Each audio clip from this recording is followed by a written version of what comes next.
खुलुमबाय। दिनैनि Bodoland इंखं television studio हलाव आं मलेन बसुमतारी। दिनैनि फुंबिलिनि गाहाय रादाबफोराव दं। बिश्वनाथनि हेलेमाव गोख्रों लामा जाब्रबथाय, साबानि जिउ खहा आरो साबा गोब्राब जोखोम। कंग्रेस दैदेनगिरि जनार्दन गगैआ आलफायाव हाबहैबाय। बिजेपि दैदेनगिरि दुर्गा शर्माया अरुणोदय आसनिखौ लानानै सासे आइजोखौ सिगिनायनि दायाव हमजाबाय। आगुनि कंग्रेस आफादगिरि रिपुन बराया कंग्रेस दोलोखौ नागारबाय। बिजनी नोगोराव गाजा गोमजा रंजालि बैसागु लांदां मोसानाया बयनिबो गोसोखौ बोनो हादों। दानिया फैदो आबुं रादाबाव।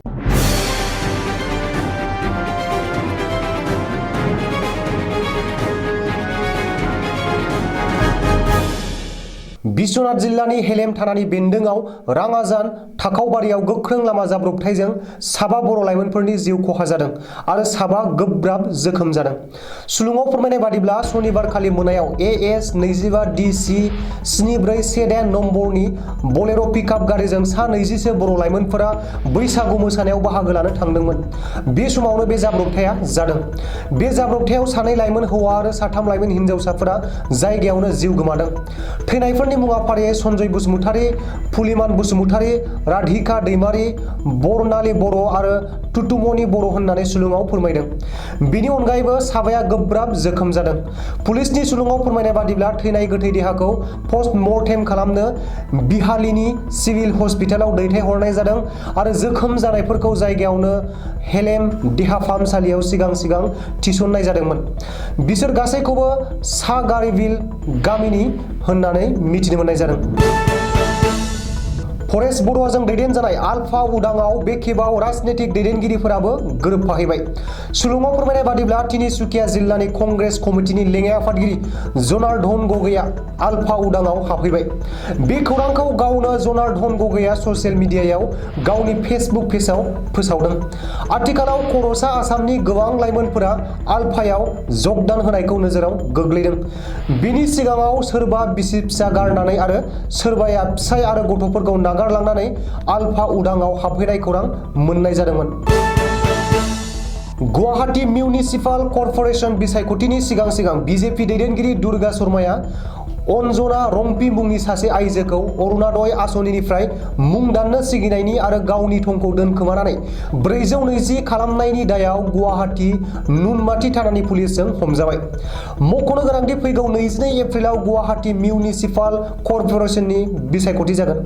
बेवहाय मोनफ्रोमबो राजनीतिक हान्जानि अनगायैबो लकी मुसाहारि मुंनि सासे आइजोआ उदां बिजाथि महरै गसंदों। बे बिसायख'थियाव देरहाहोनो थाखाय अन्जना रम्पीआ उदां बिजाथि लकी मुसाहारिनि जानानै केम्पेइन खालामगासिनो दंमोन।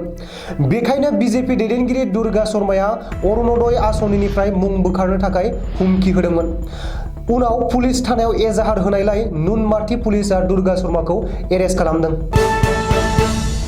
थांनाय रायजो सभानि बिसायख'थियाव बिजेपिनि आखायाव गाज्रि जेननांनायनि उनाव आथिखालाव आसाम प्रदेश कंग्रेस दोलोनि आगु आफादगिरि रिपुन बराया कंग्रेस दोलोखौ नागारबाय।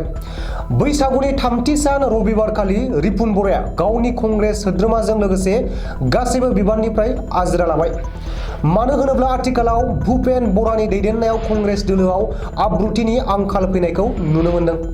थांनाय रायजो सभानि बिसायख'थिनि सानसे सिगाङावनो जेननाय देरहानायनि सोमोन्दै भुपेन बराया खौरांगिरि मेल खुंनानै रिपुन बराया जेनखासिगोन होननानै बुंदोंमोन। बे खौरांगिरि मेल खुंनानै भुपेन बराया दोलोनि MLA आरो हेफाजाब होबोनाय AIUDF एबा रायजर दल CPIM नि गोसोखौ सिफायनानैसो होनाय जादोंमोन। मानो होनोब्ला बे खौरांगिरि मेल खुंनानै भुपेन बराया AIUDF दोलोखौबो जोबोर गाज्रि सोंखारिनानै रायसोदोंमोन। बेनिफ्राय हयथ' बुजिनो हायोदि भुपेन बराया रिपुन बरानि देरहासारनायखौ लुबैयाखैमोन। सोरखारनिफ्राय जेबो अनसुंथाइ लायाजासे आथिखालाव अखा बारहुंखाखौ नेवसिनानैब्लाबो चिरां जिल्लानि बिजनी नोगोराव बिजनी नोगोर बर' समाजा 22थि बोसोरसालिया रंजालि बैसागु खुंफुंनायाव रबिबारखालि मोन 19 फारानि 22थि रंजालि बैसागु खुंफुंनायनि 3थि सानाव लांदां बैसागु बादायलायनाय आरो मोनाबिलियाव देंखो मोनाबिलिनि हाबाफारिया बयनिबो गोसोखौ मुहिहोनो हादों। लांदां बैसागु मोसानाय बादायलायनायाव रिंखांफुरि, निजोमफुरि, 7 नं काबुलि बागान मोसाखावरि हानजा, लाइमोन नोगोर मोसाखावरि हानजा आरो सुदेमपुरि मोसाखावरि हानजाफोरा बयनिबो गोसोखौ बोनो हादों आरो बयबो नायगिरिफोरा जोबोर गोजोननाय फोरमायदों। बेनि उनाव देंखो मोनाबिलिखौ मुंदांखा सेरजानि राजा डक्टर गोमोथाव बसुमतारिया गावनि मिलौदो सेरजानि देंखोजों बेखेवनानै होदोंमोन। बेनि उनाव देंखोगिरि सोरजिसुमा बसुमतारि, नबनीता बसुमतारि, रुपजयती हाज'वारि आरो काश्मीरी ब्रह्ममोनहा गावसोरनि मिलौदो देंखोजों बयनिबो गोसोखौ बोनो हादों। दिनैनि रादाबा एसेनोसै, गोजोन्थों।